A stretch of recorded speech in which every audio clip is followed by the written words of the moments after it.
What is up, Americans? My name is Pure18, and today we're going over the first class I did at the Yearbook boot camp workshop at today at the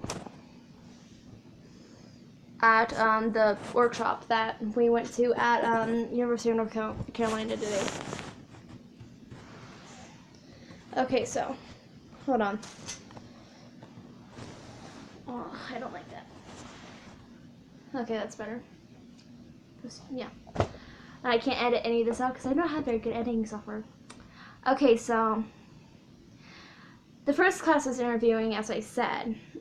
So the tips, some of the tips I got was get out of the hallway because people feel more comfortable when they're out of the hallway. It's not like, okay, get a couple questions, ask them a couple of questions, get the answers, okay, you're done, go back to class. And that actually ties in with gain their perspective, because people are just kind of just stiff if they're in the hallway and you're just asking them rapid fire questions. So that's not a very good thing to do. And then get yourself to know the person. Because don't see them just as a subject, which I realize is what you call people that you interview, or interviewees. So don't just go off with the questions, be like, well, you don't have to ask them their name or anything, but at the same time, it's a good idea. So yeah, because I have very bad social anxiety. So yeah, that's a tip personally for me. Just ask them their name real quick. Introduce yourself, say you're from Yearbook or whatever you're doing, like broadcasting or something, so you're able to do that. And then generic quotes suck. So generic quotes is all like, yeah, Yearbook was good this year. We have a big sisterhood going on. I love my team and everything like that. That's boring. No one's gonna want to read that. Especially in like 15 years when our memory's kind of like, I don't remember a lot of stuff that happened that year. And that's when writing actually comes into thing, but that'll go into another video, which is my writing segment. Okay, so how to prepare is do research. Obviously, your teacher will tell you a couple things, but at the same time, you'll have to figure out things for yourself. So, know what you're interviewing the person about. Know who you're interviewing, so you're not like, okay, you just walk into a class, who am I interviewing today? And you ask them, hey, are you in the volleyball team? Like, no, I'm not in any clubs or anything. And that'll just be awkward. And then find out who matters, like the quarterback of the football team and the president of the art club. So, because that will be more interesting topics to read. No, I'm not saying that only certain people matter, especially when it comes to sports. It's just people will get, they'll be more interested, I guess, was the proper word to say. And then make contact early and often, which is kind of like, okay, you're meeting people out of the school and everything. So what I've been told today is coffee shops are gold mines, because they're kind of like chilling, having like a frappuccino or something. So it's just, you get better things, you get better quotes, you get better information there about that. Then get their phone number. Number one, you're able to set up that type of stuff easier and just able to set it up.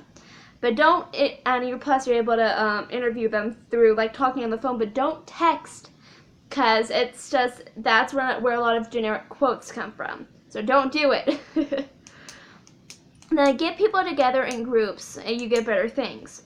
So basically, I'm just going to give an example. The volleyball team, if you're just interviewing one person about the game or something, they're going to give you generic quotes and they're going to be awkward and uncomfortable. But depending on who the person is. But when you're when you have like these girls in a group or guys in a group, you get better things and they act like human beings. Basically. Dang it. Wish I could edit some of that. Okay. Stop it. Stop. Stop it. Stop it. Stop. Stay. Stay. Stay. Okay, there. Just gotta make sure not to move. Okay, so I'm gonna have to back up a little bit more. Okay, then the pro tips, which is like, okay, these are really good to know. They get details like ask them to spell their name. So the guy that was teaching us, they misspelled their homecoming queen's name wrong, and it's obviously with the yearbook it lasts forever. It's history. And yeah, so you do not want to misspell names. Number one, it looks bad on the yearbook and yourself, especially if there's bylines, which basically means, oh my god, my head's cropped off. Which means basically, it tells you who did the caption in the photograph. And then, learn what they do specifically in that thing, like, the presser and the linebacker or something. So, like, it's like, okay, know what's going on. Learn acronyms and job titles. I didn't really get that one. Maybe you guys will. Some open questions, like, one of the ones I think I could actually see myself using a lot is tell me more about it. Like, if it's kind of generic and you think they'll be able to elaborate a little bit, be like, tell me more about it. About something. I have it as blank. I can't think of anything at the moment. Then another one was, what was the most blank of blank? So basically, what's the most exciting part of the game against Central High or something like that? And that'll kind of like give you a better thing, like a better quote. Then another one is, tell me a story about how you became blank. Like, tell me a story how you became quarterback or something like that. I'm not going to use that one a lot because it's stupid and it makes no sense, in my opinion at least.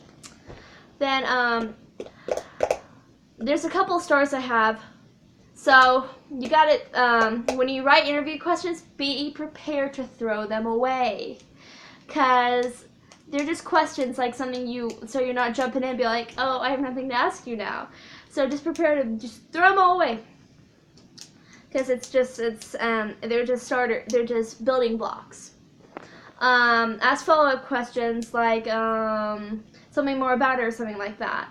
Then basically something that I actually thought was a really good thing was interviewing is improv. Basically it is. So it's like you have to be light on your feet, you gotta be quick. That's basically what improv is. So the rules of improv are like it's like listen, so you gotta listen to the interviewee, make sure, okay, I need to get this down or something. You gotta make the person look good, and in turn, making them look good makes you look good. You gotta be able to adapt and change. This is a thing, especially with interviewing, you can't be very structured. It's almost impossible to be like, okay, here's this. Sometimes they'll like give me a quote or something like that. That's too structured, and yeah, they'll tense up. So just adapt and change the person. Then be curious. So like if you're wondering, like, okay, I'm actually kind of curious about this, can you go a little bit deeper into it? And they're like, okay. Then, as I said before, think on your feet. That goes with adapt and change. Then trust the interviewee. I didn't quite get that one at all. And a key phrase is yes and. So like, yes, and how did you guys train or something like that. So that is a key thing to use, because it just makes you sound cool as well. And especially with interviewing, Instagram is an amazing tool. Especially have like if your Instagram is kind of tied in with the school, it's good though, because you kind of like give updates on the yearbook and everything, and who you've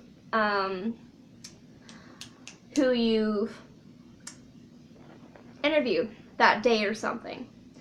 And then an example of this is Humans of New York, which it's basically this guy that just goes around and be like, okay, hi, I'm just going to interview right now. And some really good things come out of that. I've read a couple of the things that's really good. And here's just a little wrap up. I only wrote one thing though. So I love this what this guy said. Don't get the quote, get the story. Because what stories you want to make them feel emotion and everything like that, it's just a good thing. So yeah, so that is interviewing for yearbook, and this applies to broadcasting questions and your newspaper. It's just this was for yearbook especially. But anyways, I hope this actually helped some of you guys. If you guys aren't any of those types of things, publications, that's what we call it at my school. So yeah. But anyways, thank you all so much for watching. If you liked it, please let me know. And like in the description, there will be more videos to come. Don't worry about other things I learned. It'll just be in intervals. So I'll upload this one today. Then I will do like photography tomorrow or something like that. So yeah. And if you have any recommendations for stuff like this, I will do research and do it, because I really like doing these, and this channel is just gonna be kind of like this, and hopefully a little bit of Let's Plays when I get games. But yeah, see you later on my house. Deuces.